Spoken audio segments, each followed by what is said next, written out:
Oke, Bang. Siap. Bang, Ya. soal masalah ijazah, soalnya kemarin pihak dari Roy Suryo CS ngotot soal ijazah Jokowi ditunjukkan. Nah, Bang gimana nih Bang? Abang juga kan sudah melapor.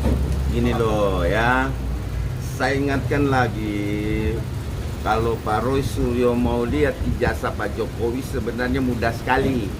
Dia sendiri aja datang ke Solo, ngomong baik-baik. Kalau dikasih bapak, kalau bapak nggak mau kan nggak bisa. Kan gitu, itu intinya satu. Ya, yang kedua adalah jangan bawa-bawa rakyat Indonesia. 250 juta itu ngaco. Ya, saya peringatkan pada Pak Roy ya.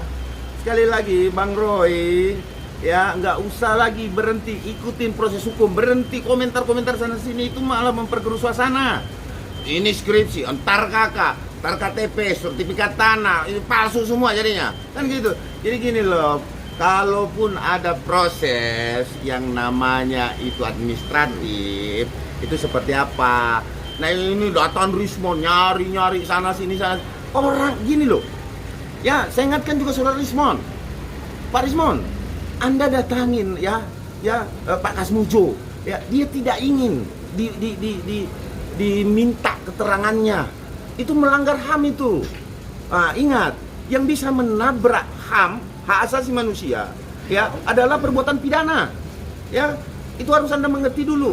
Anda menabrak HAM orang, datang ke sana orang tidak mau, dipaksa-paksa nggak boleh loh. Nah, apapun itu jawabannya itu adalah keterpaksaan, karena dia tidak mau panjang-panjang lebar tuh menjawab. Lihat dong gestur tubuh Pak Kasmujo itu kan nggak pengen loh. Nah, terus ya, apa lagi nih pertanyaannya yang mengenai pramuka? Pramuka. Nah, hati-hati Anda. Saya ingatkan Anda yang berkomentar terhadap bahwa itu dicetak di pramuka, Anda harus ada bukti konkret. Bila tidak, itu ujaran kebencian yang Anda sampaikan loh. Dan itu adalah fitnah, jelas itu. Itu ujaran kebencian, itu memetakan antara kelompok masyarakat. Kenapa nggak saya bilang kelompok masyarakat? Anda mengatasnamakan PDIP. Apa betul saudara berbicara atas nama PDIP? Betul. Atau apa? Nah ini, hati-hati, jangan bawa-bawa PDIP. Ya, jangan bawa-bawa PDIP. Hati-hati di sini. PDIP dibawa bahwa ini PDIP sudah ada kan pada saat Gubernur DKI, bahwa ada di percetakan yang dilakukan di pramuka tanpa ada bukti. Hati-hati Anda. Saya ingatkan Anda hati-hati ya. Akan banyak korban-korban lagi yang ikut dilaporkan dan pelaporan polisi. Ya, saya ingatkan, sudah ikuti proses hukumnya. Kan ini sebentar lagi kami juga mendesak Polda Metro Jaya untuk segera menaikkan sidik. Terus yang kedua, ada pengacara yang mengatakan bahwa legal standing Pradi Bersatu tidak ada. Nah, kalau legal standingnya tidak ada, laporan polisi itu apa? Ya, udah. Ya, jadi kita jangan membodohi pikiran masyarakat atau melakukan statement-statement ya yang merugikan masyarakat banyak, yang menimbulkan korban. Dia berkomentar nanti di sosial media ABC tanpa bukti, dilaporkan lagi. Apa mau begitu terus pidana? Dan ingat, ini pidana berulang. Saya sudah sampaikan kepada Polda Metro Jaya bahwa ini harus segera diselesaikan. Kenapa? Ini adalah jurisprudensi. Jurisprudensi itu hukum, ya. Jurisprudensi itu adalah hukum yang terhadap Bambang Tri. Putusan Mahkamah Agung. Tahu pasalnya? Saya sampaikan kepada masyarakat Indonesia. Pasalnya adalah 28 ayat 2 dan 45A. Ya, 45A ayat 2. Dan itu adalah pelaporan Pradi Bersatu sama. Sehingga kami meminta Polda Metro Jaya patuhi hukum, karena jurisprudensi adalah hukum. Cepat limpahkan, cepat naikkan sidik. Kemudian kalau memang mau dilakukan penahanan, tahan, ya boleh. Nah, terus yang kedua, ya kalau memang Roy Suryo CS mau menghadapi laporan, nggak usah. Ini saya sampaikan lagi kepada masyarakat ini.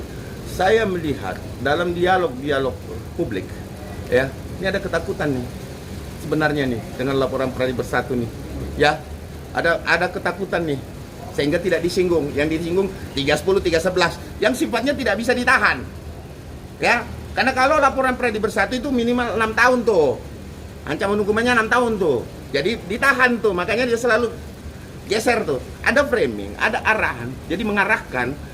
Itu kayak pengadilan ya, kayak semua yang namanya pengacara itu tahu kalau diarahkan itu ke 310, 311. Tapi kalau 160 ada ketakutan di situ. Saya memperhatikan ya gestur daripada pihak sebelah nih. Nah, seperti itu. Ada ketakutan tuh. Nah, proses itu 6 tahun itu bisa dilakukan penahanan. Nah, dan kalau Polda Metro menaikkan sidik peradilan 1, maka saya minta tahan. Bang, apa kan tadi nyebut kata sidik harus dipercepat, tapi dari karena ini kayak model Sri Mulat atau double Bang. Ini gimana Bang? Saya bilang sekali lagi, saya menyebut permainan Roy Suryo CS adalah dagelan kentut.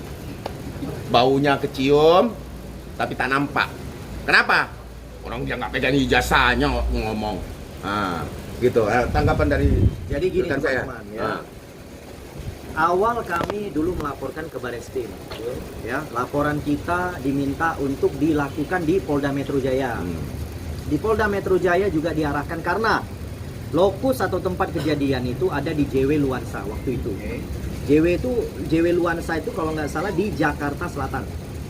Sehingga kami disarankan lagi kembali ke Polres Metro Jakarta Selatan untuk membuka laporan dan akhirnya kami laksanakan dan laporan itu dibuka. Nah, kemudian sebenarnya di tingkat Polres ini sudah mau proses penyelidikan itu sudah mau ditingkatkan ke penyidikan. Akan tetapi waktu itu kami membutuhkan ahli yang mana tiba-tiba Polda Metro Jaya menarik laporan tersebut digabungkan di Polda Metro Jaya. Nah, tetapi tidak apa. Kami diperiksa kembali di Polda Metro Jaya dengan namanya pemeriksaan tambahan. Oke, kita sudah melengkapi pemeriksaan tambahan sebanyak saya personal 25 pertanyaan. Ya, kemudian rekan saya juga sekitar 60 pertanyaan udah total ya. 67. Ada rekan saya lagi juga sekitar 60 pertanyaan. Jadi artinya menurut saya ya, kami ini sebagai pelapor. Artinya kami sudah menyerahkan kepada negara. Sekarang kami minta negara untuk bertanggung jawab atas laporan kami. Jangan cuma panggil kami, panggil sini, panggil sana, ya kan? Roy CS nggak dipanggil-panggil, ini kayak genjer kangkung gitu loh. Ya kan? Jadi saya minta kepada penyidik Polda Metro Jaya, kalau kau nggak bisa melaksanakan ini laporan kami, kau kembalikan ke Polres Jaksel. Kau tolak itu, jangan kau main terima-terima perintah jabatan tapi tidak kau laksanakan jabatan itu. Ya, ini saya sebagai pelapor. Ya, legal standing saya jelas, ada SK Kumham kami. Ya, sebagai organisasi advokat ada terdaftar di Kumham. Oke? Jadi saya minta penyidik Polda Metro Jaya, kau jangan main-main. Ya, kalau kau main-main, kulaporkan kau kepada Kabid Propam Bang Rajo.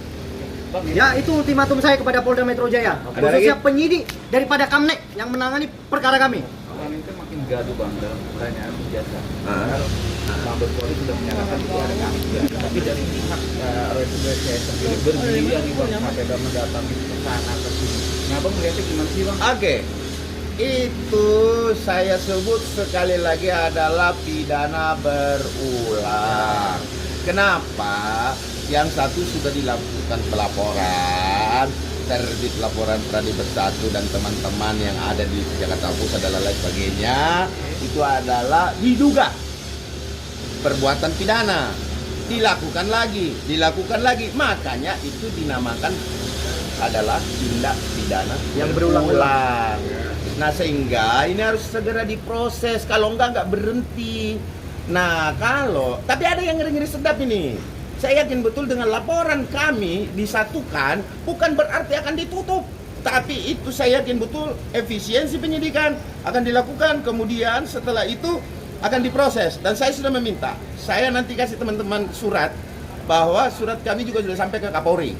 Ya, mungkin besok saya akan melayangkan surat ke Kapolri bahwa meminta Puslap ya untuk mengirimkan hasil puslap itu kepada Polda Metro sebagai acuan apa? Sebagai acuan bahwa ada dua ya yang saya sebut tadi, ada dua bentuk laporan, yang satu ijazah palsu, yang satu tuduhan palsu. Pertanyaannya, kalau terbukti ijazahnya palsu maka tuduhannya asli. Kalau tidak terbukti, kalau ijazahnya asli berarti terbukti tuduhannya palsu. Gitu ya.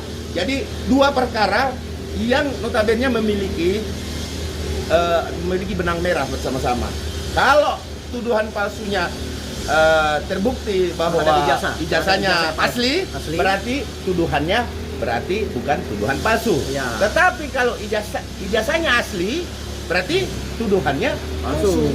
Ini logika. Jadi masyarakat Indonesia jangan mau dibodohi dengan statement-statement. Ya, berhenti. Statement-statement yang membuat makin gaduh. Bangsa ini mau ngurusin banyak. Tuh, mau ngurusin tuh presiden tuh, mau ngurusin nikel tuh, ya. Sumber daya.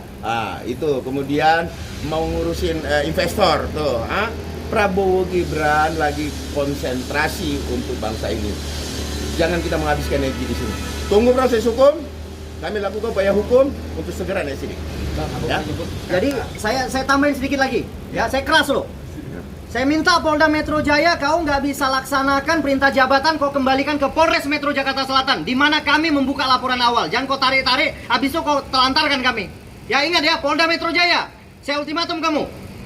Itu dari saya. Oke, Abang menyebut Presiden Prabowo, ya kan, dalam tanda kutip ini kan, Abang melihat dugaan ini